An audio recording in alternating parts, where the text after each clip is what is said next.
Being unapologetically me. You live your life.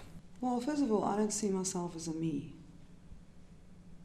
I see myself as a we.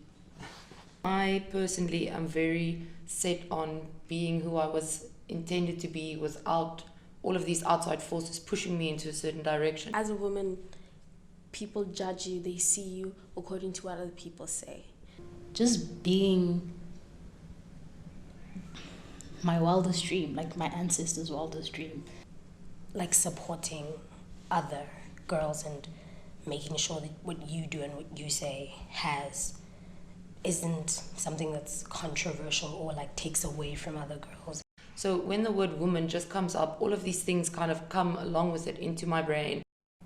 I am a female-bodied, non-binary individual. A lot of people don't really respect that. A lot of people don't really respect me as being that. Being a woman in this day and age has been really difficult.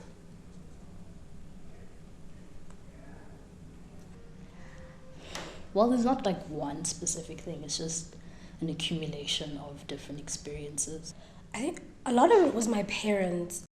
I'm kind of allowing, or I have been allowing, all these outside voices to determine my path and where I'm going.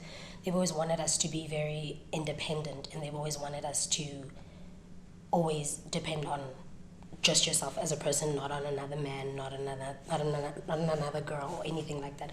I went to a co-ed school, so a lot of the experiences I had with the guys were not pleasant.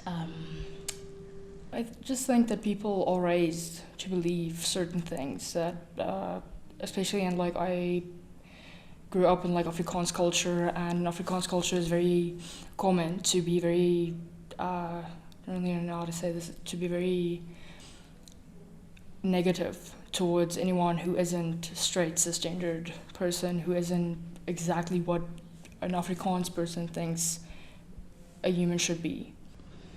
There was an idea that they had that I had to be a specific type of girl in order to be friends with them, or in order to be liked, or just in order to be something. I completely got healed, so to say, to think that we live in isolation by our political stance we had 24 years ago. I mean, I was born in the 70s, so I really had that feeling of living in a society where it's me and you.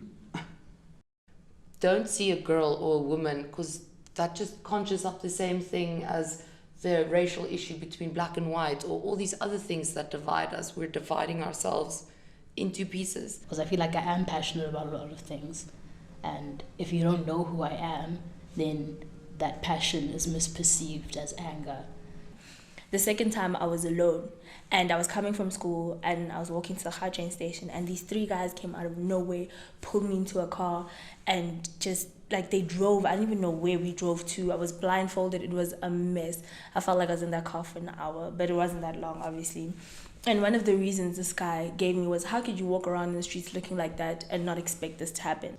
But I have to wait for myself sometimes. I need to wait for you. To get to that point of understanding that if you harm me, you harm yourself. If we can teach our children that from the beginning, in the womb, the respect for life is not the moment when we are born, but from the moment that you are. So now I'm humaning instead of womaning, and everything's changed. I get to feel what I feel, I get to wear what I wear, I get to love who I want to love. It's magical. I'm glad that even after that, it's not like now I dress from head to toe, polo neck, scarves, everything, just trying to hide myself. I still go on every day being me, dressing the way I want to be, comfortable, and going about my life just the same, and just praying and hoping that, you know what, today I'm just going to be safe. It's almost out of character when we think about power within women. We don't necessarily believe that women can exhibit power.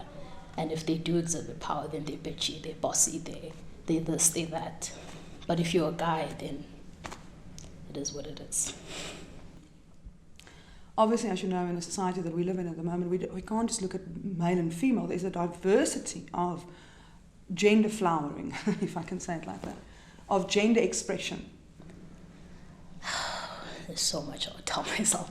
Basically, I would just say, like, don't listen to what other people have to tell you. Like, you're fine, you're capable, you're not just an angry black girl. You are opinionated, you're passionate, you're smart. You are a male, you have male qualities. Yes, you are a female, you have female qualities, but as we all know, we also have male qualities, we also have female qualities being in different bodies. I think just don't pay attention to a lot of the noise that you hear from lots of people. I think that sometimes a shared opinion isn't always the right opinion. Do what you feel, even if it gets scary. Make more friends. I tell myself to make more friends. So people should just start saying that there are different kinds of people and that everyone actually is valid in whatever they want to do to express themselves. She said, look into the mirror and see a human. Because a human, the fact that you're a human supersedes and is far greater than the fact that you're a woman human. So just do you. Do your thing.